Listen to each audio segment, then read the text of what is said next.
This is E equals MC squared. I'm sorry. You think the world is not made of physics? It is. That's why I'm having trouble. You equate it to mathematics. There you go. It is. So there's going to be mathematical kind of formulas in here, but we're going to try to tie it into the language of the soul. But I said there's 3 different types of Kabbalah, right? There's the theoretical, and then there's meditative, and then there's practical. Okay? Theoretic, which is the map. I'm just going to show you a map. This is Bedford. This is Worcester Avenue, right? Here's Bel Air, right? And it's a map. And then there's the meditative, which is actually when you are really even studying the map is also meditative, my father-in-law says. Just to study the map, you're hitting letters, you're hitting concepts. They are going to affect you. Okay? Call it subliminal, subconscious. Okay? And then there's the meditative where you're actually going to engage in breathing. You're actually going to engage in, I would thank God. Okay? Don't worry, you're not going to be in the camera. You can sit here or there. Okay, fine. It's better. So, theoretical is the map. Meditative is what to do with the map. And when we mean that meditative, a lot of what the Kabbalah gets into is, and what I talk about, theoretic, meditate is a map. I have it in the book. It's in the book. Okay. Everything's in the book. Okay. You want me to tell you what page it's on? Give me the book and I'll tell you what page it's on. Yeah, that was the earlier page. Sometimes it gets... Very beginning in the introduction. You're right. It's very involved. But you know something? Now we've got a lot of basics. And we're going to go over it and in a different nuance to show you the pieces of the puzzle, how to put the elephant together. Okay? Or Humpty Dumpty. Here on page 6, theoretical, meditative, and practical. Okay? So meditative, there are significant meditations. I got a book on it. I showed it to you once. Actually, this is where I got this from. Okay? That we're going to do today. And then there's the practical. Okay? Practical is which not many people do, but people can do certain things of it. Like a dream request, which is kind of really heavy duty. A dream request is like if you think about a question and say certain prayers and go to sleep and then you get an answer to your question in your dream. Yeah, try that at home, kids. Okay? We do it all the time, right? And then there's other practical things, and a lot of times they'll do segulot. Segulot are actions. You might have heard of a segula before. It's used a lot. This is a segula for this. This is a segula for that, which means it's like an action that has a special property to manifest a certain reality. For example, a segula for a marriage, a person who wants to get married, is to hold one of the poles at a chuppah. Okay? So if you're holding the pole at the chuppah, it's a segula to get married. No. Okay. I did it for 10 years straight. Oh, Baruch Hashem. It worked. It was just a slow process. It was a slow segula. Okay? There's a lot of segulas that say biting off the tip of the esrog, the citron fruit that we use in the 4 minute. It's for a woman to have a child. So, that's why, And there's a lot more. There's a lot of segula, a whole book. Okay? And we can go through some of them eventually. But right now, we're getting out of the theoretical, but I got to give you some of the more theoretical, and then get into the meditative. Okay? That would be different. A segula would be different than a what's the word? Like a superstition. Yes, it is. For us, in our primitive mindset, superstition. I told you this story before. We don't say superstition because of the what I say and what I believe is Our thoughts create our circumstance. Our beliefs have a lot to do with forming a lot of our reality. So if you believe it, then it works. And if you don't believe it, it doesn't work. And then you call it superstition because it didn't work for this person, or work for this person, this person. So the famous story where we're looking for the car keys. We're looking for the car keys. My father-in-law is sitting here in the passenger seat. My father-in-law, he's my teacher, my rabbi. I'm there. Kids are in the car. And I'm like, where are the keys? Where are the keys? You had them last night. I thought you had them. But we couldn't find the keys, right? And my wife, she goes in to look, and then the mother-in-law goes in. Now, my mother-in-law, she's the Rebbitzin.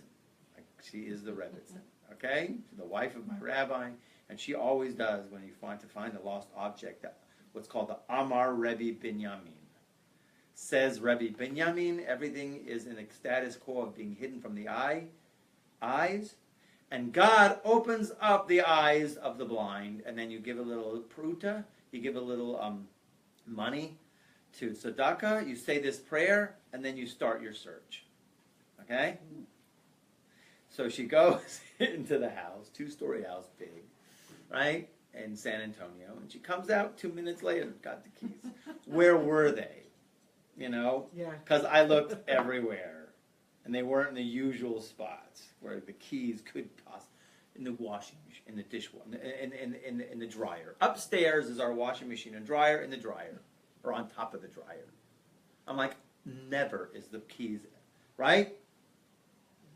Anyway, she pulls the Amar Rebbe Binyamin, goes into the house, comes out with the keys. My father-in-law, he's there, this New York, Brooklyn accent, and he goes, my wife is a witch. Okay, she's a witch. Because she pulls the pasuk, she says the verse, and boom, she's got it. Okay? Worked. Segula's work for those who become empowered by them, and then for those who have doubts, then you're in the rest of the clan. So it's all part of the power of the mind. A lot of it is power of the mind. Yeah. A lot of it is. I would like to say, most of it. Listen, there's God. God runs the world. And if he doesn't want us to find those keys, we're not going to find the keys. No matter what we say, do. Okay? It happened to be, Okay. In any case, that's the practical part. Now, let's go into where we need to get into, because we started this chart here last time. Okay? And it's missing something. I copied this from a book, and they did miss out on something, but not totally. Okay? Yeah. We talked a little bit about something called the Partsuf, or Partsufim. You have to know this word. Partsuf, or Partsufim. And let me see if I got, I'm going to just need a marker here, some paper and a marker. 1 second. Check yourself off. You did, thank you. Put Torah instead of You did. Well, Just scratch it and initial it and change it. I just put Torah. And then I put Torah. I just saw a show last night. Okay. It All right. was a key story. Partsufim, you have to know the names of the Partsufim. You're going to have to know this. It's just a little background information. It's E equals MC squared. We did this. We told you the names, but I missed out on a name. You told us to find. I told you Ari Khanpin. Okay, so this is Abba, Ima, Zerampim, awesome. and Good. You got to know them like this, right? Okay. So then we covered a little bit of the expansions here, as you see in this page here, on the right hand side. Then you have what's called the Ab Sagma Ben. Ab is the first one. Why do we call it Ab? Because don't forget, I'm writing out Yud K Vav K. Okay? When I write out Yud K Vav K, and I write out the word Yud is a letter, but it also, I'm saying a word. So it's Yud is Yud Vav Dalet. And when I say the word Hey, which is a letter, but I'm also saying it, in other words, there's letters in there. There's more than just one letter. And I write that out. And I say a Vav, I'm saying a whole word. So I write that out, and I say a Hey, and I write that out. So if I write it out in the expanded form of each letter being expanded to that, add up the numerical value of it, because we don't have numbers in Hebrew, it comes out to be 72. And if I look at 72, it's ayin beit. Ayin beit is 72, and what we call ab. And you see here, here, Susan, look here. Ab, A-B, you see the A-B? A-B is ab. And now I can write out the letters, some of the letters. The Yud is never written out differently. Hey can be written out in 3 different ways, but here it sticks to one way. The third letter of the Yud K Vav K sequence is spelled differently. It's spelled, instead of a Vav Yud Vav, it's spelled with a Vav Aleph Vav. And the Hey is spelled the same way. I add up those numbers numerically, it ends up being the number 63. If I take 63, it's a Samech Gimel. That's called Sag. Or, Sag. So you have Ab and Sag. Now, going down, filtering down in the guiding lights, and this is important for where we're going to go today, okay, is the third one. Yud, Hey is now spelled differently. Hey, instead of spelling the letter Hey with a Hey Yud, I'm spelling with a Hey Aleph. Vav is spelled the same way. Vav Aleph Vav. Hey is spelled Hey Aleph. And that spells Ma. And then the final Ben, which is Yud and Vav and Dalet. Hey is definitely spelled the third variation, which is Hey and Hey. Vav is spelled with also a third variation, which is Vav and Vav. And Hey, which spells out the numerical value of 52 Ban. And if you ever go sometimes in the synagogue, the Sephardic synagogue, when they're auctioning off the Aliyah, who wants the third Aliyah? Third Aliyah, 52. Why do they say 52? This is why they say 52. Okay, and some people will say 45. They say 45 because of this. You're going to hear weird numbers. 72. Okay, people don't pick 63. Okay, because really, this is kindness, this is judgment. And then you're going to see Zeran Pin, which is a form of Chesed, we're going to see. And Ben, of course, is Malchut, the last. Okay? You have to just know these, but don't worry, we're going to constantly be referring to it. Okay? The Ab Sagma Ben. And this is the reason why I wanted to share this with you. It missed a Partsuf, which is, you see, you have Chachma Bina here. Chachma Bina, Zeran Pin, and Malchut. Right? So Chachma is really Abba. Okay? Bina is really Ima. And then you have something above Amma, which we talked about, called long face. Okay? Long face, Abba, Ima, Zeran, Pin, and Malchut. You have the 5 Partsufim. Okay? Just so that you know this. And the reason why I'm going to tell you this, and I didn't even finish it in Sunday's class, and this is the reason why we don't, this is why a lot of times, and I spoke a little bit about why Kabbalah, the study of Kabbalah, became forbidden. What happened? And maybe you're familiar with the story of Shabtai Tzvi. You've ever heard of him? Mm-hmm. You've heard? Mm-hmm. I've shared this with you before. I give a lot of classes and I forget. You've heard of Zeran Pin? I'm sorry. You've heard of Zeran Pin? You've heard of. We all know Zeran Pin. It's Ein Sof. You should instantly think of unlimited. But in any case, Shabtai Tzvi. You've heard? What do you know about him? It's a story about the followers.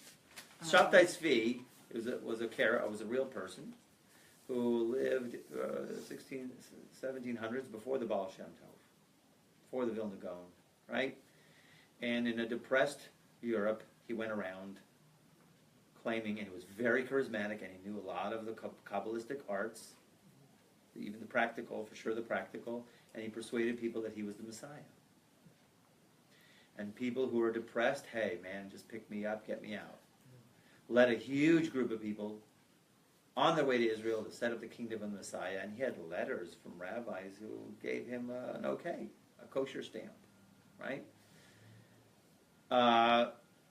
And the boats ended up disembarking in Istanbul, in Turkey, because of the storms and stuff like that, so they ended up settling there for a while. And the Sultan brought him in and said, you either convert to Islam or we kill you. So he converted to Islam, which just blew the entire world, Jewish world, just out of the sky. Just unbelievable. Because listen, if it was going to be the Mashiach, fine, we're good. Even though many rabbis were totally doubtful, okay, who this guy is, what he's doing. He's an upstart, but maybe. Very charismatic, impressive. His speaking, unbelievable, right? So what happened was they completely popped a huge bubble in the Jewish world. And Kabbalah was the blame, was the scapegoat. So therefore, the study of Kabbalah, there were three reactions to it. There was the Vilna Gaon, the genius of Vilna. It was the leader of the Ashkenazi Lithuanians, right? And basically said, you got to be 40 years old, and you got to be married, and kids. Yeah, you have to really know a lot of Torah, okay? So basically, he put it away for a lot of people, okay? And he says you got to stick with just the revealed parts, even though he mostly wrote all of his writings. Most of them are on Kabbalah, okay? But as students, he led down this path, okay? And then it's been followed ever since by most of the European Lithuanian Jews. The Baal Shem Tov's reaction. Sorry, let's do Shimon Sharabi first, called the Rishash. What he did was he took it and he explained it in a way that it has such details of details of details. If you thought this was hard, forget it. You'd be lost in 5 seconds, and I'm out of here, and that's it. So in other words, he wrote down such complicated explanations that you'd have to be a real super genius to get it. Otherwise, no. Okay? So he wrote it down so complicated that you had to be a super genius in order to make it through the barriers. And then there's the Baal Shem Tov, who basically took it and he watered it down and morphed it into a palatable set of dynamics that you could go ahead and incorporate it into your daily practice. That it's not too mystical, too mind-blowing, and yet you feel completely elevated and completely connected. And he's the founder of the Hasidic movement. So he took the Kabbalistic doctrine and he put it in such a way where, okay, it's safe, it's palatable, and we can feel an unbelievable connection, right? So those are the three reactions to Shabtai Tzvi. But getting back to the issue here is what's the most dangerous thing about it, which I explained in another page in the book, called anthropomorphisms, taking something physical, right, and saying, oh, this is what God is up to.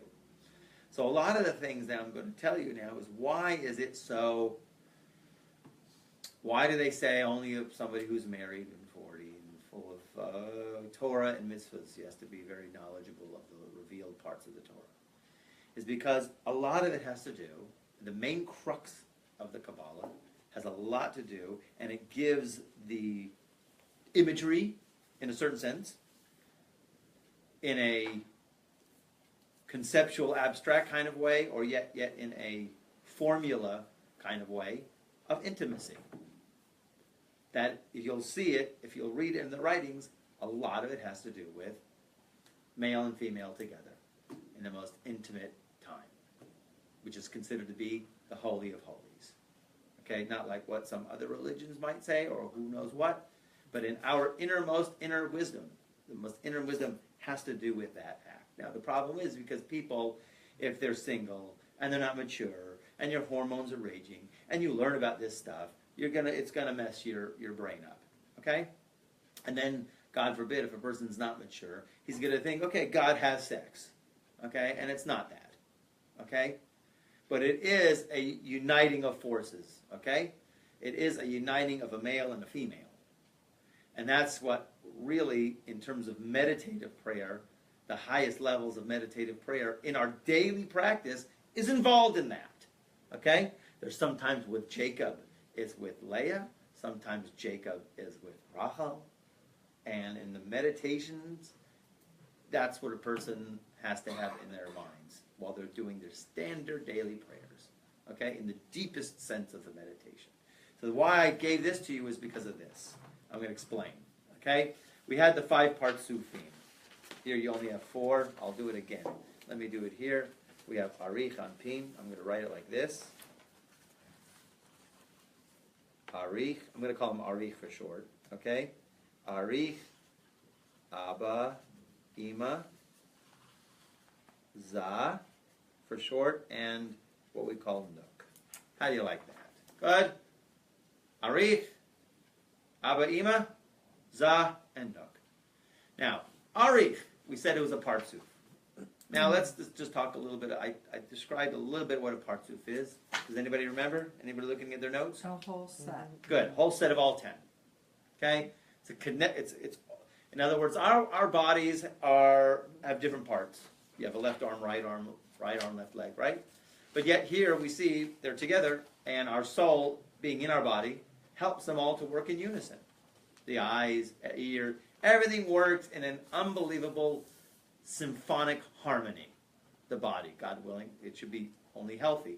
The legs walk. It has to know left leg, right leg. It doesn't go left, right. Okay? It has to work in harmony. The entire function of this symphony of the 10 Sefirot are working in harmony. Okay? That's what we call a partsuf. They're all together and meshed. Each one is always connected to the other one and meshed and interwoven. So in the partsuf of Arich, really we say there is no male and female there. Very difficult. You're going to see what I'm getting to in a minute. Okay? In the partsuf, this high gated community which we cannot enter into, called Arich, we can see there's elements of male, which means elements of giving, and there's elements of female, which elements of female means receiving. There is some kind of, but really, we don't look at it as if this is male and this is female. You can't really pin it. It's called like homogeneous. Okay? Abba and Ima obviously is kind of easy. Abba is masculine, Ima is feminine. Okay? But we say Abba and Ima, in the sense of it, this cosmic realm, this connection beyond Ein Sof, that we call Abba and Ima, are always connected. Okay? They're always connected. There's no separation between Abba and Ima. They're connected to each other? Yes. Oh, okay.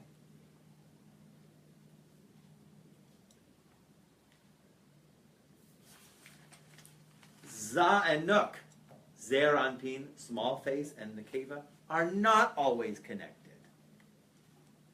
Okay? That's the point. The point is, what is Za and Nook for us? Zer Anpin, we say, is Ein Sof. Ein Sof means no end.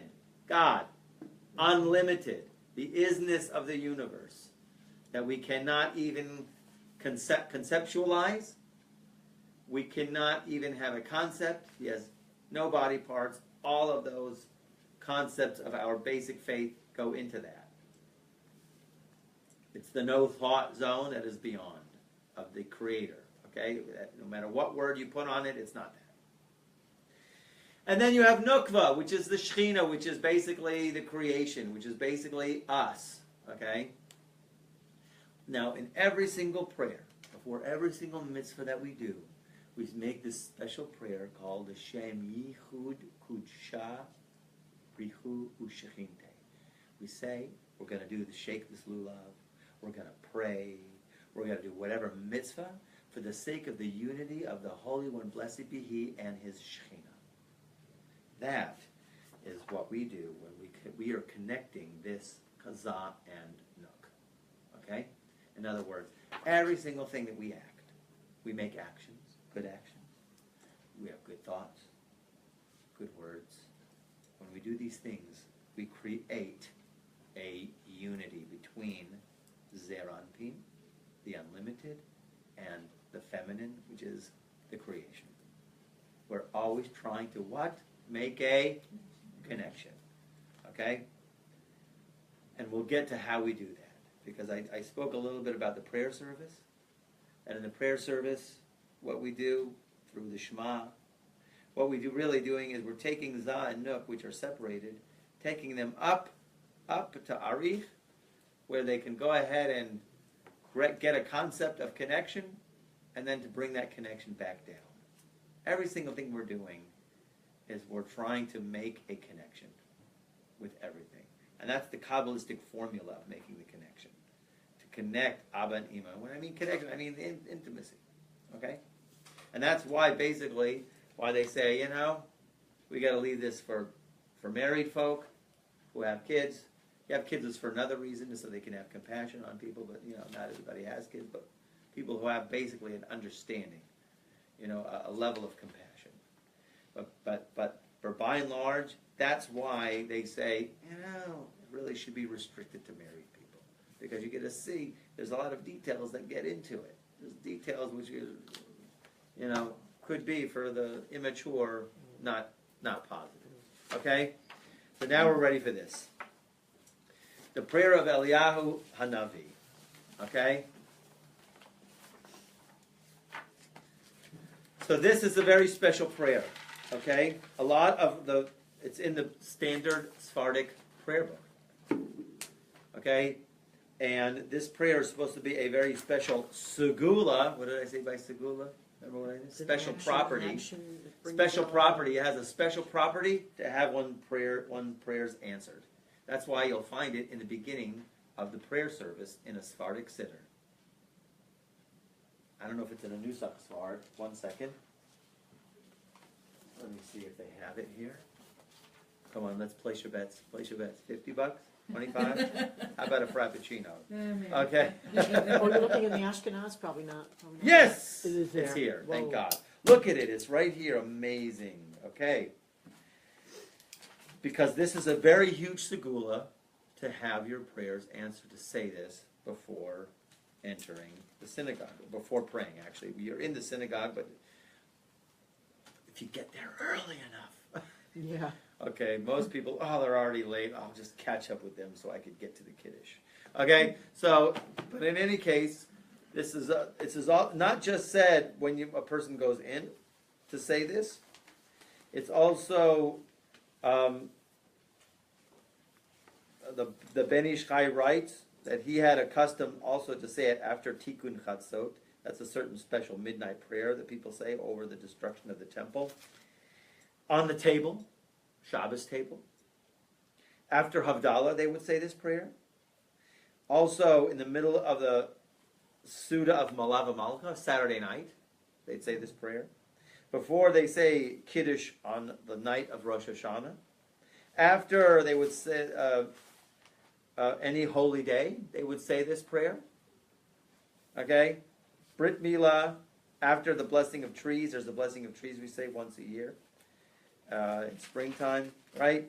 So this special thing, and the Sephardim memorized it. I've seen them in the Sephardic synagogue. I'm thinking everybody's there. They don't have the siddur open. And they're saying it. I'm like going, what are they saying? So then when my father-in-law introduced me, they're saying this. And they've been doing it for years, ever since they were kids. So they don't need it. But we, of course, are small children. Okay? So here we go. Eliyahu of blessed memory. He began and he said, I'm going to say this in Hebrew, and we're going to also say it together because this is meditative. Okay?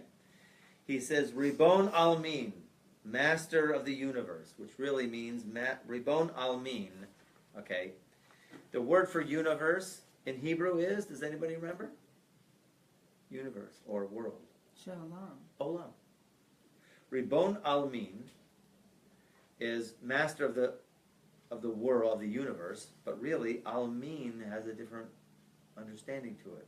It's no longer really world, which isn't Yes. really the universe. It World means in the universe. Elam, which means hidden. Which means we can't fathom the infinite. He's hidden right now. And I try to meditate on that every time I say a blessing, every once in a while. Okay? I'm focusing on the Baruch now. It's been like a 20-year meditation just on the fixing the Baruch from blessed to source. Okay? That's enough. Source. Right? Source. Or more of. Okay? When we say Baruch Atah Hashem Elokeinu Melech HaOlam, we're saying King who is hidden. Okay? So anyways, Eliyahu. Elijah the prophet opens and he says, Ribon Alamin, Master of the world, the Ant Hu Chad Velo Hujban. You are unity that cannot be reckoned. I don't know, like reckoned. Reckoned is a weird word. Okay, but I guess counted. Okay, and how do they say it here? Counted. Unity, but not in the sense of disparate parts. That's how they explain it. Okay, you are unity, velo b'chushban, and cannot be counted. Okay, Antu ila al kol ilain. You are the highest of the highs. What does it say? You are above all who are above. No. Close your eyes, everybody. Now, right now, you're in the presence of the infinite, and you have to make this prayer, and you have to say, "You are the highest of the highest." Say it. You are the highest of the highs. And you can continue. Stima al kol stimin, you are hidden of all hidden. Say it. You are hidden. And now, leis machshava tefisa b'klal, there's no thought that could hold you. Say it. There is no thought that can hold you. Say that again. There is no thought that can hold you. There is no thought that can hold you. Okay, now you can open your eyes. Okay? So this is where Elijah's first meditative prayer goes in. He's talking about God that we cannot conceive of you. There's absolutely no thought that can hold you. Okay? Anthu da pikas eser tikunin. So here he says, you brought out, no thought is able to grasp you. You are the one who has brought forth 10 levels, and in the parentheses it says tikunim. Okay? This is an interesting idea. Tikunim. What is a tikkun? We did this before, right? A tikkun is a rectification or a repair. Okay? Well, repair is not the usual word for repair, but people have used it for repair. But fixing, like a tikkun is a fix. So here's Elijah the prophet. He's saying to God, you brought forth these 10 tikkunim. 10 tikkunim. V'karinan lan eser sfirot. And we refer to as the 10 sfirot. The 10 sfirot, we say, are the 10 illuminations. Why are they called sephira? Okay? Why are they called sphira? We learned a little bit about what sphira is. Okay? So it comes from the lashon of sapir. Sapir, or sapphire, is like a stone that is, I guess, I don't know, more or less, illuminative. Okay? It shines. So therefore we use the language of sphirot because it's an illumination. 10 illuminations. But it's dark. There are two kinds of sapphires. Okay? There's a light kind and a dark kind. Okay? Yeah. Sha'al yadam ha'en sof baruch hu me'ir b'kol olmot. That through these 10 tikkunim, through these 10 illuminations, the unlimited one, may his name increase, gives light to all of the worlds. Another language of sapphire, of sephira, is sipur devarim. That this is an interesting one. Just like that your speech, like sipur means speech, l'saper, ani misaper lecha, I'm telling you, right? It's a language of speech that just like speech reveals the thought, so also these sphirot, these illuminations reveal the strength, the power, and the will of the unlimited. Okay? So through these 10 tikkunim, these 10 sphirot, these 10 illuminations, are revealed what's in the will of the infinite. La'anhaga bahon almin setimin delo is galyan.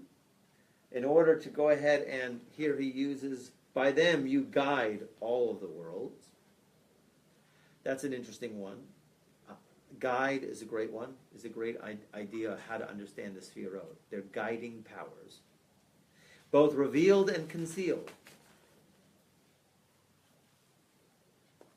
So here he says, in order to be a guiding force, to guide the worlds and the partsufim, the closed ones, in the world of Atzilut, which are not revealed forever. And then there are worlds which are revealed, which we call the next worlds, Bria, Yetzira, and Asiya, which are revealed to us. Okay?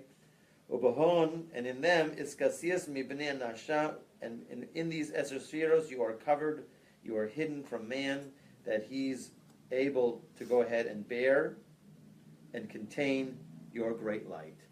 Okay? So here we have some insight here. Let me explain. Next one. This is also in your book. This is kind of like a review, but this is done through the Prayer of Elijah. We had 4 worlds before, right? We have the world of Atzilut. Remember what page that's on? No. I should have my book here. Bria, Yetzirah, and Asiya. Here. It's on page 19. Oh, Is that awesome. yours? See? I think we got it here. Am I right? Woo! You got some notes here, girl. Okay. All right, very good. Atzilut, yeah, page 19 is perfect.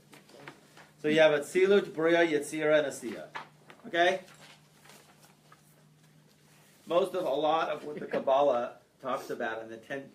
Atzilut is the ultimate gated community. Okay? We cannot perceive it. But we can perceive what comes out of it. And what comes out of it, and what he's talking about here is that God guides the worlds which are closed, that are not revealed, and that is things that are going on in Atzilut, we have no place for. Okay? But the lower worlds, creation, I should have wrote it in English, sorry. Creation, formation, and making, those are revealed to us more, okay, not totally. And in this, through these 10 sfirot, God is covered from people, that people are able to go ahead and partake and have a relationship with God. Don't forget, you can't see God. He's too bright. Can't see God. No one sees my face and lives, God says. Mm-hmm. It's like going and being exposed to such a bright light, you can't get pleasure from it. You ever gone out like that in a bright sun, where it's so bright you don't have sunglasses and it's reflecting everywhere, and it's just like it's not pleasant? Mm-hmm. Yeah. Mm-hmm. So that's like Gehenna was like that too. I gave a class on Gehenna like that last night. It's like not pleasant, right?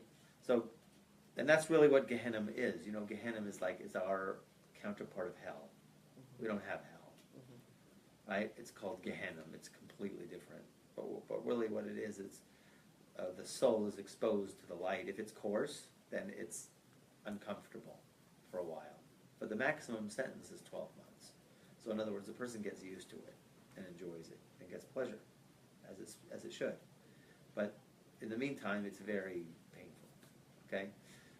So what happens is, let's go back to our purposes and what he's talking about here, these 10 sfirot.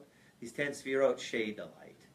In other words, the light's too bright, so he hides himself in the light, covered.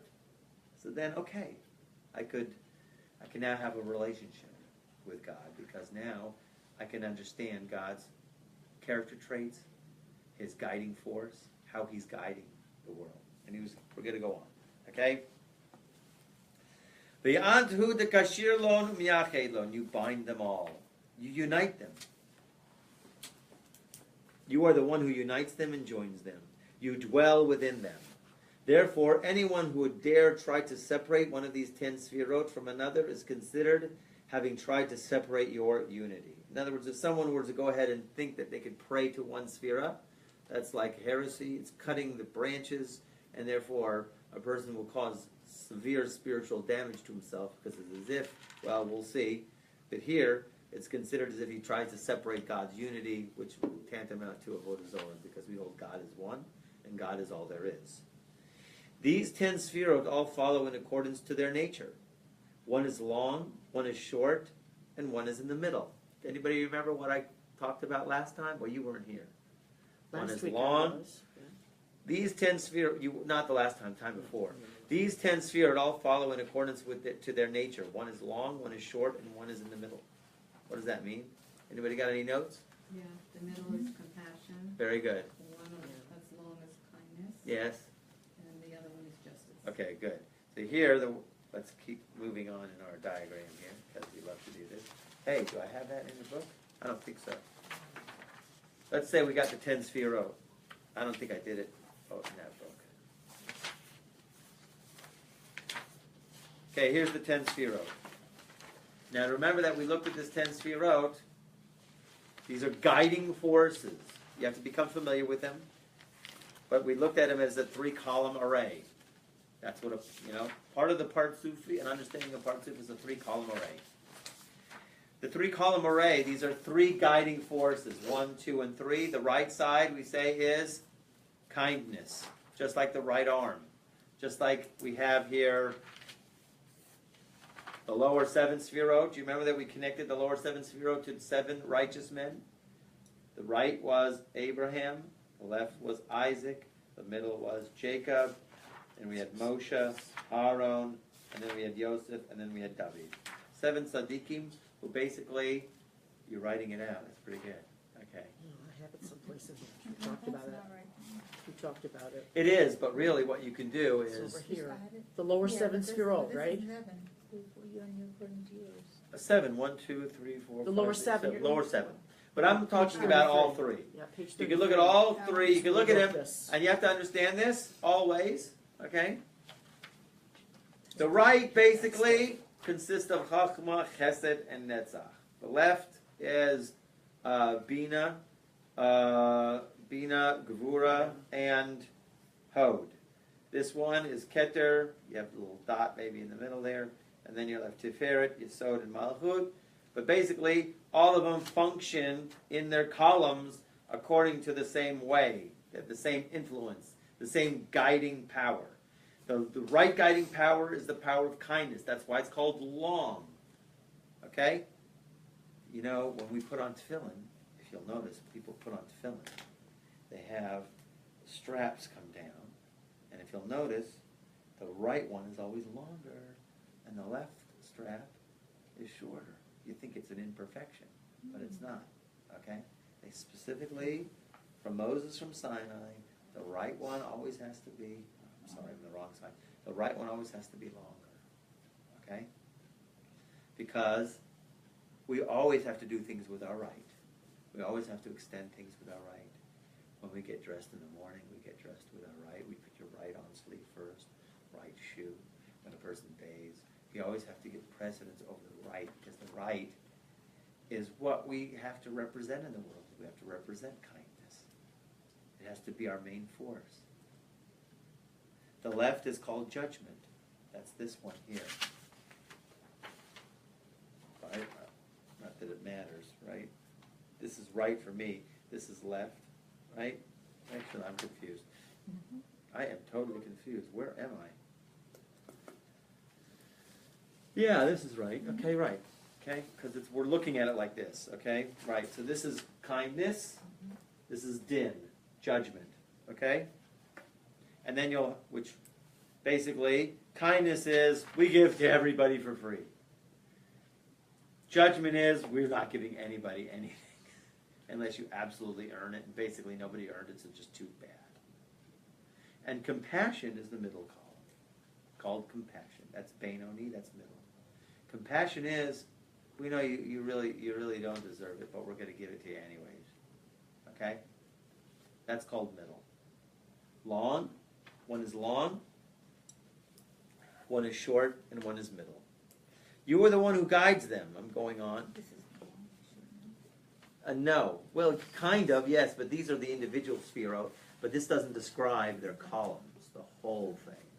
In other words, we have to look at this in a completely different way, as if there's just 3 pillars. And by the way, I think we discussed this before. If you'll look at Pirkei Avot, the very first chapter, very first Mishnah of Pirkei Avot, it says the world stands on 3 things. Not the first Mishnah, sorry, the second Mishnah. The world stands on 3 things. Do you remember? Study of Torah. Yeah? Acts of kindness. Yeah, and prayer. Excellent. So that's these 3 pillars here. Okay. In the Kabbalah of the 3 pillars, which one is which? Let me ask you. Come on, let's use your brain. And the wax of kindness is the long. The world stands on 3 things, right? Shimon, I think it was Shimon Tzaddik, wasn't it? Right? No. 1 second. Forgot my Pirkei Avot. Shame on me. I know the first one. Moshe Kibel Torah Misina Misali Shu Shu came Ever Masunim Bedin Vomdim Talmidim Halbei Vasus Yag Torah And then we had Shimon. Yeah, it was Shimon HaTzadik. Thank you, God. Shimon HaTzadik was the remnant of the men of the Great Assembly, and he said, on three things the world stands: on Torah, on service, and on acts of loving kindness. And it was a very deep thing. You know, it's a nice little thing, and he's teaching to the school children, but it's very deep. Because we're talking about the guiding forces here. And here he's saying there's three guiding forces that you have to know. But not only that, there's much more things involved in that when you think about it. Three guiding forces. Which one is which? He said Torah. Which one is Torah? Right, middle, or left? Okay. Wouldn't that be justice? Okay. Judgment. Dot is knowledge. Yeah. Judgment is justice? Yeah. Okay. So Torah is left? No. Really? Ah. Come on, she's shocked. Yeah. No. Avoda, service. Gemilut chasadim. Let's go for the easiest one. Acts of loving kindness. It would be Kindness. right. Kindness. Good. Right, yeah. Okay, great. So now we only have to figure out two. And I already told you what it wasn't. So therefore, avoda, service, temple service, is the left column. And really, these days, is prayer. Prayer is the left column. And then the middle column is Torah. Yes. The middle column is Torah. Which is Compassion. compassion. Now, you got to know now, right now, and search inside yourselves right now, which column are you the strongest in, and which are you the weakest? Are you good in Torah, right? Or you're great in prayer? Where do you feel it's easiest to dispense most of your energy? Kindness? It's easy, right? And then which is the weakest? Now, it's really the next amazing thing is, because here Shimon HaTzadik is saying the world stands on three things, okay? And he's telling you these things: Torah, service. Why service is the left? Left. Service as in... Oh, temple service. Okay. But now we don't have sacrifices anymore. So what do we have? We have our prayers. Is it power? Our prayers Because is it's power? It is power. Our prayer is On the power. left. Our prayer is power. Yes. Would that be the Yes, that's the left. Prayer is the left column. Three columns the world stands on. Left is prayer. The right is deeds of loving kindness, and the middle is Torah. And you have to know which one you have to know is you're the best at, and which one you have to know you're the least at. And then if you want to know your Yehud and your Tikkun, your Yehud is your destiny, your mission. Everybody has an individual mission that they have to fulfill here. And you need to know yourself in order to know your Yehud, destiny, positive, and Tikkun is what you need to fix. So the Slonim Rebbe says the thing to determine what you need to fix is the weakest of your pillars. Okay? In other words, if I'm terrible at doing deeds of loving kindness, so that I know I have to strengthen in that a lot. And you have to go the other extreme. Okay? In order to balance that out. Because maybe I'm here to do acts of loving kindness. I'm not here to study Torah, consistently. Okay? Some people know. Maybe they're great at kindness and they need to learn more. Or some people, they suck at prayer. Excuse my French. Okay? So they need to go ahead and figure out how they could go ahead and get more inspired in davening, in praying. Okay? So a person has to know himself, and because he's involved in these things, so then he's actually contributing to the upholding of the world all the time. Okay? So don't feel if you're doing an act of kindness that you think is in a small corner of the universe. It's actually quite a huge thing because you're holding up the world. And learning Torah, it's also davening. Actually, it's the most powerful. Okay. So Okay, but I have a question.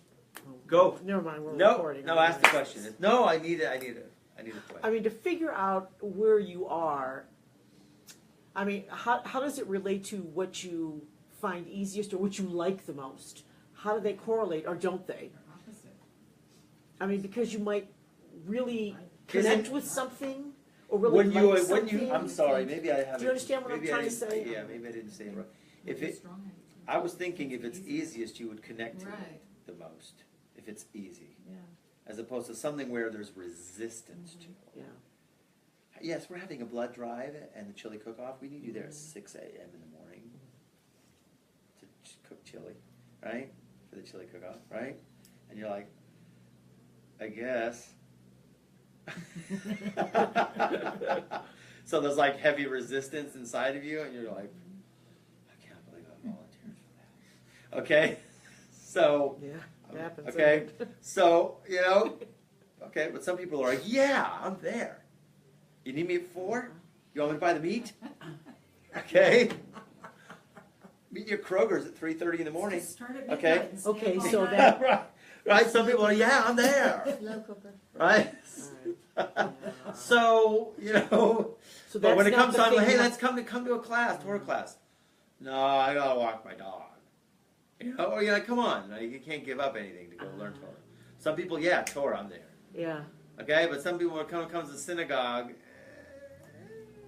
but then again, I don't blame people because synagogues these days, I'll need an enema. Okay, a spiritual enema. Okay, a lot of, okay. You need a flushing. There's So got to the be something's constipated. So Okay. the thing that you like or you find the easiest is not the thing that you're probably here to do, correct? Did you say the thing that is not the easiest? Yeah, I'm saying right Yes, now. there's two functions in making. I was trying to get the relationship between. get us to being whole people. Mm-hmm. Okay, complete. Okay, there's Yehud, destiny, your mission, positive, and then there's your tikkun, what you need to fix, a negative. In other words, so how do you find the negative?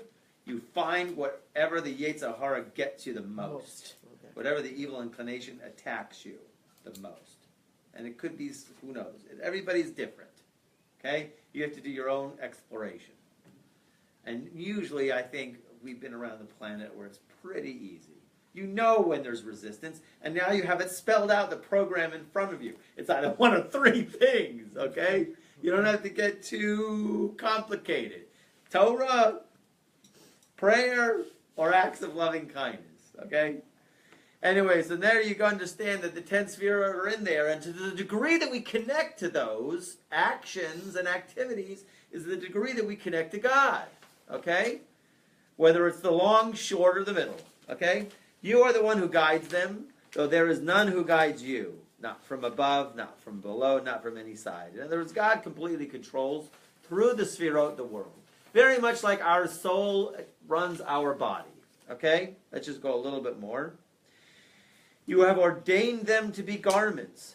In other words, these 10 Sefirot are garments from which forth comes the souls of human beings. I don't think he translated it here good. Okay? Let me get it in the Hebrew here. Levushin tekinas lon. You have fixed garments for them.